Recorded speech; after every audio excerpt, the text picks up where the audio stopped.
Semuanya, kembali lagi bersama saya Doni Christian di Bahas MLBB ala Dodo. Hari ini Sabtu 23 Agustus 2025. Aku baru selesai nonton ketiga match up di hari ini. Yang pertama itu kok jadi lupa sih. Pertama siapa ya?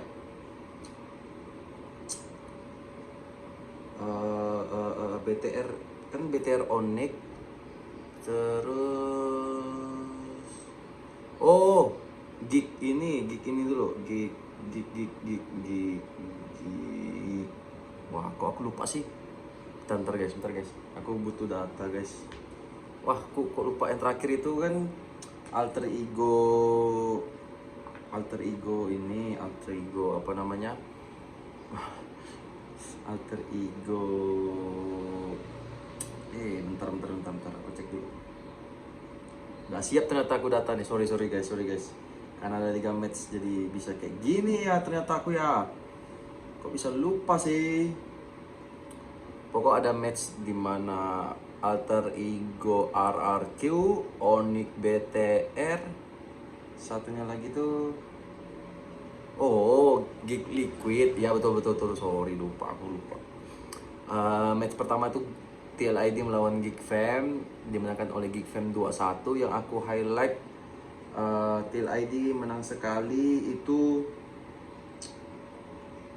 di match keduanya ya, seingatku. Fanny-nya si Joe tuh sangat ngeri sih, itu ganas. Match pertama Tim Liquid kurang dari segi makro ya, laning jauhnya nggak dijalankan apa segala macam, jadi press dari Tim Liquid ke Geeknya nggak jalan, sehingga ya power team fight-nya pun kurang. Mau nggak mau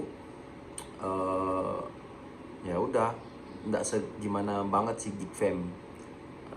Jadi Geek Fam bisa menang. Terus di match kedua dengan draft yang sama, kali ini jalan nih, lebih aktif Fanny-nya, nggak terlalu gabut nunggu di semak-semak segala macam.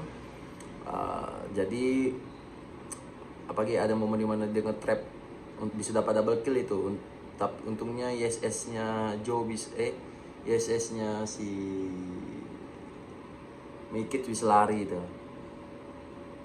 Jadi si Kenziski aja yang kena pick off. Tapi itu salah satu momen yang bagus di bawah itu.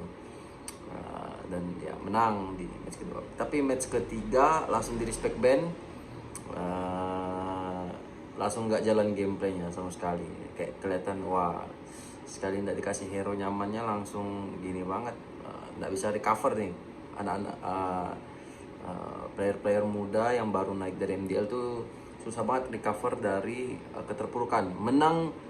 Menangin game dari kondisi menang itu sangat gampang, tapi menangin game dari kondisi yang kalah itu the next level. Jadi ya mungkin butuh jam terbang aja.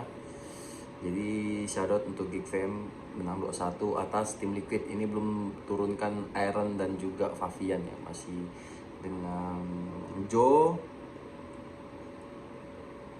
dan juga siapa ya, MM-nya bukan Kyo juga nih.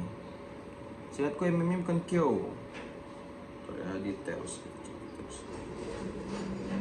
Oh iya, Kabuki. Ya, ini bukan line up yang lumayan strongnya dari Tim Liquid menurut aku ya. Karena chemistry-nya lebih jalannya sama Iron dan juga Favian, kayak gitu. Lanjut kita ke match berikutnya, itu adalah Onyx BTR. Wah, ini debut Nile sangat kurang pas. Dari segi gameplaynya Nile kelihatan banget ingin show off, ingin membuktikan, jadi banyak move yang sangat dipertanyakan. Match pertama dia mau ambil buff birunya Lance ke pick off, jadi lumayan seriusin ke pick off segala macam. Jadi game 1 jelek banget sumpah. Itu bukan game. Kelihatan banget empatnya tim ini nggak mau ngikut ke Nile. Kelihatan banget. Aku nggak tahu apa terjadi di komunikasinya segala macam, aku nggak tahu. Tapi kelihatan banget sih dari gameplaynya, kayak kayak kembali ke kayak modelan Nile di Alter Ego. Satunya Nile empatnya Alter Ego nggak ngimbangin gerakannya Nail, atau memang nggak ada komunikasi dari Nail, yang nggak tahu juga gimana di belakang komsi. Itu yang aku kelihatan dari di game keduanya udah mulai diperbaiki tuh. Dimana hampir menang ya, tapi ya namanya juga Gilang Suns ya. Sangat momentum. Aku penasarannya tuh Eman tuh ada satu move di mana kenapa setelah dia bisa selamat dari kejarannya Poveusnya Lutfi, dia nggak langsung amankan ke kiri, dia malah larinya ke buff biru ke arah mid. Habis itu ya Suns lebih enak ngejarnya segala macam. Itu move yang aku sayangkan banget, dan juga di finish sama si Kyrie. Aku sayangkan move-nya, kenapa nggak dia larinya tuh ke kiri gitu, malah ke buff biru yang semak tengah tuh langsung, kan dia bisa nge-slide ke belakang dinding. Jadi kalau Kyrie-nya pun mau lari pun masih bisa di backup sama temannya gitu. Kalau taruh di mid kan dia bisa enak langsung lari Tonros atau puncture ke tengah udah selamat, cuma melewati obstacle satu tower aja. Dia mana larinya ke kanan, bukan malah lari ke bawah sini gitu loh, lari ke bawah sini. Itu aku bisa. Habis itu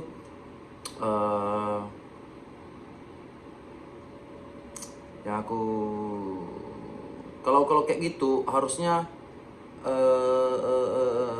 si Shogun bisa selamat. Karena apa? Kyrie-nya pasti mau terlambat untuk cover kan, si ceritanya kan Shogunnya ngejar Suns yang udah sekarat nih kan, karena Eman tembakin kan. Kalau gameplaynya si Emannya larinya ke bawah sini, ke arah tower yang atas, boost tower atas, at least misalnya dia bisa buying time. Terus kalau misalkan tetap mati Emannya tetap mati, tetap shutdown. Kyrie lari ke atas, kan Shogun ngejar Suns yang sekarat, Sunsnya mati, Shogunnya masih super recall. Jadi ibaratnya masih bisa lumayan. Syukur-syukur kalau Emannya juga masih selamat. Terus Kyrie mungkin mikir-mikir tuh kalau mau dive in sampai ke base. Terus bisa Shogunnya bisa bunuh Suns. Kan yang follow up tuh Keyboy tuh. Harusnya masih sempat recall, atau enggak, at least chance untuk hidupnya lawan Keyboy ketimbang lawan Kyrie itu lebih tinggi lah gitu, masih bisa gocek sana gocek sini gitu.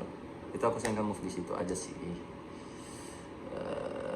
Terus Suns pun larinya ke kiri, bukan larinya ke kanan, lari ke base. Aku nggak tahu ya. Itu sih move yang aku sayangkan banget. Tapi nggak apa-apa, tetap menang dari tim Onyx ya, BTR. Terus lebih berbenah dari segi gameplaynya aja sih menurut aku. Komunikasi sih menurut aku. Kayaknya sih di komunikasi ya. Lanjut, match terakhir RRQ Alter Ego. Wah, itu Alter Ego game pertama absolute cinema banget sih. Itu kayak wah, ini ganasnya pas ini. Itu gameplay terapi Alter Ego yang pernah aku lihat, di mana mereka Fanny-nya si Yasuke. Fanny-nya si Yasuke itu tuh ya sangat ganas, dan teman-temannya juga bisa saling backup, dan juga ya aksi-aksi tambahan mereka tuh somehow tuh worth semua gitu. Itu di match pertama agresif mereka dapat, yang menang kegulung. Terus di match kedua ketiga Fanny-nya nggak dilepas lagi, hero agresifnya nggak dilepas lagi, langsung buyar itu sih. Itu game kedua sangat patut dipertanyakan. Itu ada momen dimana itu udah jelas-jelas Yasuke-nya mau ke bawah karena low darah dia, terus dia mau farming. Kenapa si Alec masih buka vision, dan ujungnya ke pick off, ujungnya kesempatan untuk ngejar defense goal-nya makin kecil lagi kesempatannya. Terus ada beberapa momen yang aku pertanyakan, si Alec rela-relain ulti segala macam, yang follow up cuman si Hijume. Jelas-jelas Hijume itu pakainya adalah Hijume itu pakainya Jushin. Follow up damage apaan yang ditangkap itu hero-nya yang tebel juga, ujung-ujungnya ke pick off dua-duanya, seingatku dua-duanya ya. Yang pasti Alec mati. Jadi banyak move yang dipertanyakan, sementara si RV-nya di bawah jauh banget, Lance-nya di atas. Wah, itu miskom parah sih. Terus miss mekanik dari lapu-lapunya Nino. Wah, itu game sangat gila. Itu bukannya sombong atau gimana. Aku mainkan di RRQ-nya pun enak banget itu. Kayak apa ya? Musuhnya kalah karena bikin kesalahan sendiri gitu. Nggak kita perlu bikin move. Mereka yang bikin move kesalahan sendiri. Udah kita react kesalahannya si AE aja gitu. Itu di game kedua itu kacau parah sih, itu game kedua sih. Kalau untuk game ketiga sama aja sih, kayak kenapa sih gengsi banget mau pick Beatrix di 3 teratas gitu, udah pick Kalia sama Beatrix, kenapa gengsi banget sih? Aku ya udah jelas-jelas itu udah basic knowledge, kayak ya udah Kalia tuh kombonya Beatrix, jadi ya udah kaliannya sia-sia aja lah menurut aku. Kayaknya ya match ketiga ini kan, belum masuk datanya. Match ketiga tuh ya kurang lebih lah di apa ya, ibaratkan itu cowoknya Resi Saudat sih gitu, gila. Meskipun ada beberapa move yang miss, tapi dia kalau udah snowball kayak gitu udah susah sih. Terus si Nino pakai apa ya, kok jadi lupa.